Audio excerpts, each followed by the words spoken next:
삼성전자 보유만 하면 우리나라 대표 기업이고 계속해서 상승을 했지만 추세가 바뀌었다. 펀더멘탈로는 충분히 매력적인 위치다. 결국 파운드입니다. 또 여기서 성과를 내지 못하면 어려워집니다. 조금씩 삼성전자에게도 좋은 볕이 들어오고 있다.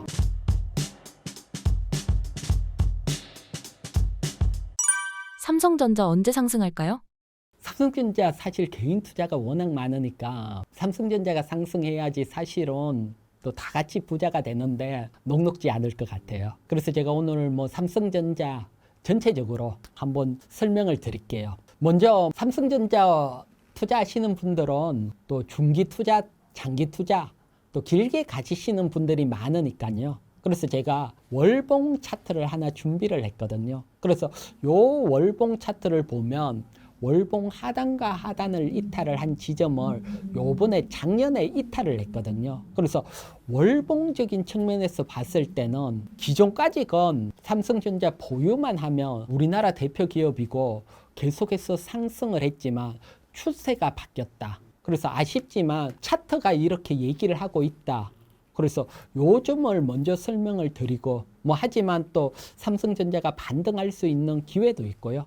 또 어려움도 있고 그래서 어려운 부분들은 왜 어려운지 또 어떤 부분이 나오면 기회가 되는지 또 하나하나 살펴보도록 하고요. 그래서 큰 전제로는 기술적으로 추세가 이탈을 했고 추세가 이탈을 할 때는 이유가 있습니다. 삼성전자처럼 큰 종목들이 추세가 이탈을 했다. 그러면 큰 환경이 바뀌었다는 거거든요. 그래서 중요한 환경들이 또 어떤 것들이 바뀌어 있는지 그런 것까지 한번 보고요. 그리고 삼성전자가 추세 이탈 후에 횡보를 하고 있거든요. 또 하락을 한 게 아니고 그래서 추세 이탈을 하고 일단 먼저 횡보를 하고 있는 이유 그 이유는 다른 거 아닙니다. 워낙 밸류적으로 저평가되어 있는 겁니다. 여기도 보면 삼성전자 12개월 선행 PBR이 0.8배 가까이 우리나라 평균이 0.8배라 했듯이 0.8배 그래서 앞에 0.8배 때가 2015년대 때 한 번 온 그 정도 저평가입니다. 그리고는 반등이 나왔으니까요. 그래서 역사적으로 워낙 저평가가 돼 있기 때문에 추가 하락은 어느 정도 제한적이다. 그래서 지금 추세 이탈 후에 횡보를 하고 있고요. 그래서 펀더멘탈로는 충분히 매력적인 위치다. 그렇지만 요거는 저점을 방어를 하는 위치고 그러면 주가가 하단 지지를 받고 상승으로 돌아서야 되는데 환경이 녹록지 않습니다. 그 부분 또 한번 보도록 할게요. 지금 보게 되면 요건 대신증권 리포트인데 올해 들어왔어 디램이라든가 낸더 영업이익률이 다 감소를 했다.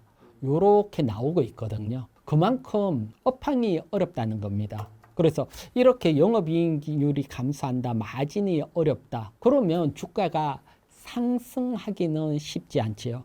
소위 SK하이닉스 같은 경우는 영업이익률이 확 나오면서 좋은데 삼성전자는 어려우니까요. 이처럼 요런 어떤 영업이익률이라든가 이런 것들도 데이터적으로 좀 돌아서는 면이 나와야 되는데 녹록지는 않다. 요렇게 설명을 드리고요. 그래서 일단 추세가 이탈이 돼 있다. 또 하지만 하단 지지는 돼 있다. 펀더멘털이 워낙 저평가니까. 또 여기에다가 디램 영업이익률은 추세적으로 조금 어려울 수 있다. 그래서 기본적으로 삼성전자에서는 이렇게 설명을 드릴게요. 최근 반도체 가격 상승은 삼성전자의 호재로 작용할까요? 영업이익률이라든가 감소하는 와중에 반도체 가격 상승 요거는 상당히 호재잖아요.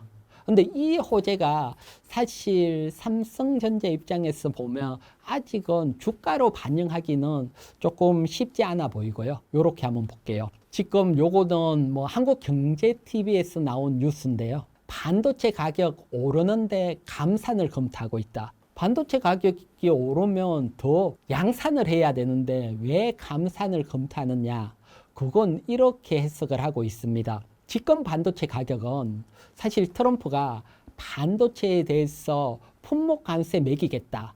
이 얘기를 계속 했기 때문에 2분기, 3분기 뒤에 매수할 걸 미리 매수하는 겁니다. 기업들이. 관세가 나오기 전에.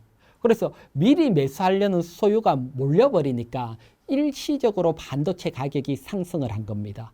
이렇게 일시적으로 상승을 했다. 그러면 뒤에 수요가 앞에서 땡겼다. 그러면 뒤에는 수요가 없잖아요. 그러니까 뒤에는 이렇게 감사까지 고려를 해야 된다.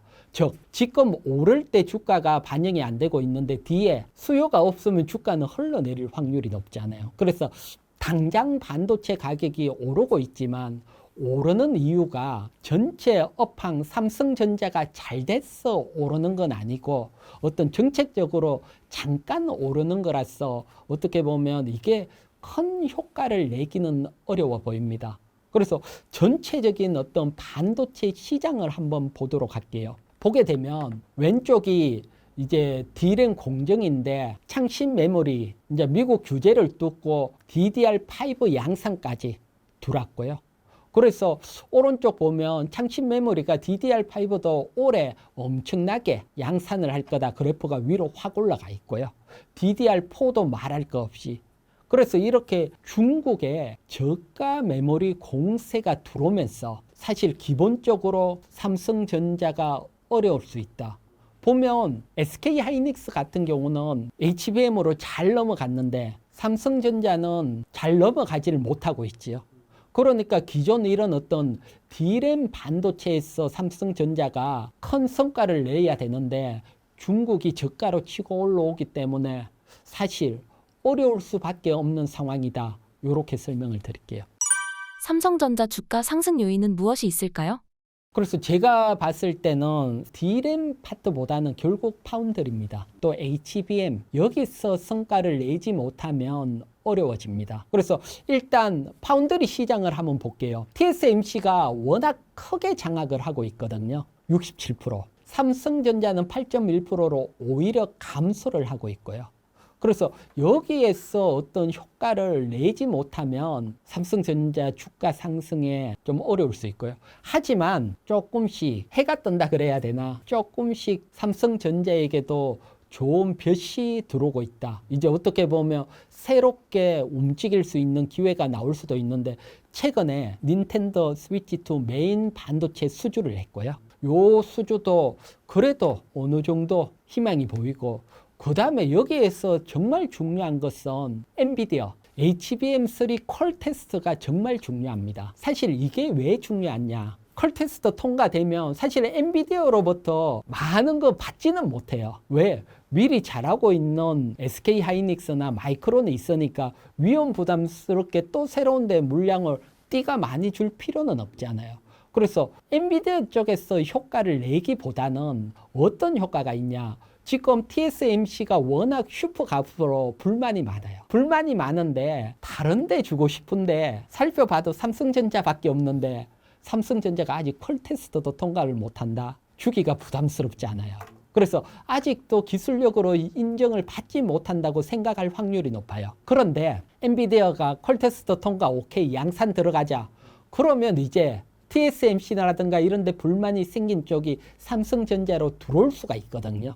그래서 일단 제일 중요한 게 요 퀄 테스트 통과. 요게 통과가 되면 주가는 지금 횡보를 하다가 어느 정도 7만 전자까지도 우리가 기대를 해볼 수 있고요. 그래서 반등이 나올 수 있고 그 다음에 또 삼성전자가 얘기를 했는데 모바일용 3나노 제품 양산을 한다든가 지금 뭐 양산 계획 발표 얘기 언론에서 나오고 있는데 이런 것까지 이루어진다. 그러면 다시 한번 삼성전자가 움직일 수 있는 기회가 될 수 있거든요. 그래서 제일 첫 번째 퀄 테스트 통과.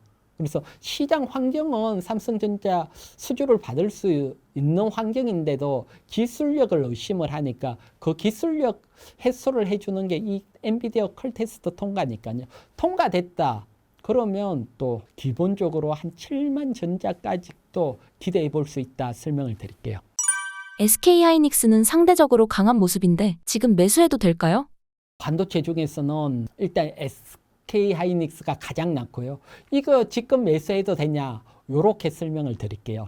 보면 5월달 외국인 기관들이 코스피 시장 매수를 많이 했거든요. 그래서 매수 상위 종목 10종목 제가 준비를 했는데 외국인들이 제일 많이 매수한 게 SK 하이닉스예요.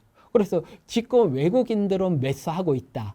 이렇게 설명을 드리고 금융투자 대표적인 기관인데 기관도 SK 하이닉스를 매수하고 있어요. 그래서 양대 가장 큰 메이저 외국인과 기관이 동시에 매수하고 있다. 요렇게 답변을 대신하고요. 그래서 요렇게 매수하는 것은 뭐 다 이유가 있겠죠. 걔네들이. 그리고 나온 김에 하나 분석을 하면 외국인과 기관은 투자 스타일이 확 달라요. 외국인들 여러분 요렇게 한번 딱 보시면 두산에너빌리티, 효성중공업, HD현대일렉트로 원전 관련입니다. 그 다음에 삼성중공업, 현대미프, 조선, 그 다음에 현대, 롯템, LIG 넥슨, 방산, 말 그대로 지금 주도주, 원전, 조선, 방산에 집중을 하고 있고요. 금융투자는 이들 종목 매수를 안 해요. 이들 종목 매수 안 하고 오히려 뭐 소외되어 있는 금융주들, 요번에 금융주들 많이 움직였는데 기관들이 금융주, 그 다음 한국전력이나 SK텔레콤 좀 관심 안 가지는 쪽 주로 매수를 하고 약간 차이가 있다. 요 설명도 드리고 대신 SK하이닉스는 동시에 다 매수를 했다. 요게 호재로 볼 거고요. 여기에다가 오늘 지금 녹화하고 있는데 오늘 새벽에 엔비디아 실적 발표가 났죠. 엔비디아가 정말 호실적을 냈거든요. 1분기가 매출액이 작년 대비 69%확 증가를 한 433억 달러. 계속해서 크게 성장을 하고 있고요. 여기에 그치지 않고 2분기는 더 늘어난 450달러 예상을 한다 했거든요. 그래서 엔비디아 호실적은 사실 아쉽게도 삼성전자는 별 반응하기가 쉽지 않아요. 대신 SK하이닉스는 호재로 반응을 할 걸로 보여지고요. 그리고 여기에다가 최근에 여러분들이 뉴스를 보시면 D램 반도체 점유율에서 SK하이닉스가 처음으로 삼성전자를 제꼈습니다. HBM을 등에 업고 이런 것들을 봤을 경우 사실 삼성전자보다 SK하이닉스가 훨씬 투자하기에는 유리한 국면이고 앞서가는 1등주다 반도체에서 그렇게 보이기 때문에 저는 지금이라도 관심을 가질 수 있다 설명을 드릴게요. 반도체주 소부장 투자 전략 설명 부탁드립니다. 소부장들도 사실 뭐 계속 어려움을 겪었습니다. 사실 계속 어려움을 겪고 다양한 것들이 있는데 하지만 이번에 소부장도 우리가 투자를 해야겠다 바라볼 수 있는 계기가 생겼습니다. 전체적인 소부장이 움직이는 건 아니고요. 하지만 어떤 계기냐 그것도 한번 설명을 드릴게요. 요건 하나증권 리포트인데 올해 SK하이닉스가 신규 투자를 합니다. 신규 라인. 신규 투자를 보면 최근 중에 올해 가장 많이 투자를 합니다. 새로운 라인 전설이니까요. 그래서 이렇게 신규 라인 투자를 하게 되면 SK하이닉스 관련 반도체 장비주들은 다 실적이 좋아질 수 있습니다. 역대급으로 투자를 하거든요. 그래서 보면 2023년, 2024년 상대적으로 2022년도 때 비해서 줄었고요. 2022년 보면 확 장비주들이 상승을 했었거든요. 근데 이번에는 역대급도 투자한 거 요게 하반기입니다. 하반기 투자 예상이. 그렇기 때문에 장비 셋업 기간이 올해 4분기부터 내년 1분기로 예상이 되고 있거든요. 그러면 한 2분기 이제 돌아오는 2분기부터 발주가 나갈 수 있고 기업들에게는 뭐 수혜를 받을 수 있는 과정이 될 수 있으니까 SK하이닉스 향 전공정 장비 관심을 가져보시고요. 뭐 대표적으로 보면 테스라든가 주성 엔지니어링 다양한 것들이 있는데 그 중에서도 실적이 좋은 테스 하나 보도록 할게요. 테스 차트입니다. 보면 반도체 전공정 장비 여러분들이 차트를 보면 하락하는 종목들이 많아요. 하락을 하는데 테스는 버티고 있습니다. 이렇게 뭐 하락하지 않고 버티고 있고 테스도 뭐 SK 비중이 한 50% 정도 되거든요. 그러니까 어떻게 보면 그런 기대감을 반영을 하고 있고 특히 테스 같은 경우는 1분기 때 반도체 장비주 중에서는 전공정 장비 중에서는 뭐 거의 제일 실적이 좋은 종목 중에 하나입니다. 1분기 당기순이익이 158억이 나왔거든요. 그래서 뭐 요거 시가총액, 현재 시가총액으로 본다면 저평가 위치고요. 그래서 현재도 실적 대비 저평가인데 SK하이닉스 요런 기대감까지 반영이 된다면 좋을 수가 있으니까요. 그래서 대표적으로 제가 테스 하나 설명을 드렸지만 여러분 SK하이닉스 관련 장비주 그래서 또 묘하게 어떻게 보면 삼성전자가 아닌 SK하이닉스인데 또 돈을 잘 버니까 또 투자를 하고 또 관련주들이 또 수혜를 받는다. 이렇게 보시면 되시죠. 그래서 SK하이닉스 관련주인지 아닌지 꼭 투자를 할 때는 체크를 하고 될 수 있으면 SK하이닉스 장비되는 또 라인 증설할 때는 전공정 장비들이 수혜를 받으니까 또 전공정 장비주 여기에 관심을 가져보시기 바랍니다. 중소형 개별주 매수 기법 공개해 주실 수 있나요? 중소형주들은 여러분 사실은 뭐 실적도 왔다 갔다 하고 다양하지만 투자를 할 때 일단 뭐 저 같은 경우는 기본적으로는 실적도 봅니다. 하지만 큰 돈들이나 또 수급 또는 공시 대규모 투자라든가 여기에 따라 변동성이 크게 나옵니다. 그래서 어떻게 보면 실제로 보면 주가가 확 빠졌을 때 최대 주주가 장내 매수를 한다. 몇십만 주. 이러면 최대 주주가 매수했다. 주가가 상승하는 경우가 정말 많고요. 작게 상승을 하는 게 아니고 크게 상승을 하니까. 그래서 최대 주주가 매수하는지 아닌지 이런 것들 체크를 하고 그 외에도 자본금, 기존의 부채로 잡혀있던 전환사채가 주식으로 전환이 확 된다. 큰 돈들이 전환이 되는데 전환되는 단가하고 현재 주가가 비슷하다. 이 얘기는 큰 돈들이 주식으로 전환했다는 것은 주가가 상승할 거라고 보는 거잖아요. 채권을 주식으로 바꿨으니까 주가 상승할 걸 보는 거니까요. 그래서 이렇게 큰 돈이 움직인다든가 그 다음 두 번째 제가 뭐 앞쪽 정려 주가 설명을 드렸지만 정려가 일어난다든가 뭐 경영권 승계를 위해서 그건 주가가 낮을 때 보통 최대 주주들이 하는 거니까요.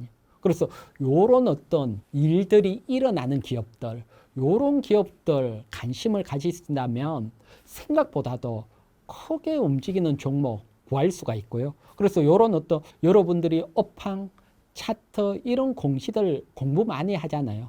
요런 거 공부하셨으면 그 다음 공시 공부라든가 요런 것들도 필수거든요. 어디에서 봐야지 이런 정보들이 나오는지 요런 쪽 공부를 하시고요. 또 공부하실 분들은 저 이희근 경제TV에 다양한 것들 공시 전략도 업로드 돼 있으니까 또 함께 참고해 보시고요. 그러면 전반적으로 또 중소형주의 중요한 한 파트니까 여러분들이 공부하시라고 설명을 드리는 겁니다. 신사임당 구독자분들께 한마디 부탁드립니다. 네, 여러분, 뭐, 다들 사실 작년에 국장 탈출이 지능선이다. 다들 힘들었죠. 올해는 반대입니다, 여러분. 이제 국장이 시작이니까요, 여러분. 지금 기회를 놓치면 안 됩니다. 지금 여러분들이 잘 투자를 하신다면 이제 한 1년이 지나면 큰 수확, 성과가 나올 수 있으니까요. 다들 이번 기회에 좋은 종목으로 성공 투자하시기 바랍니다.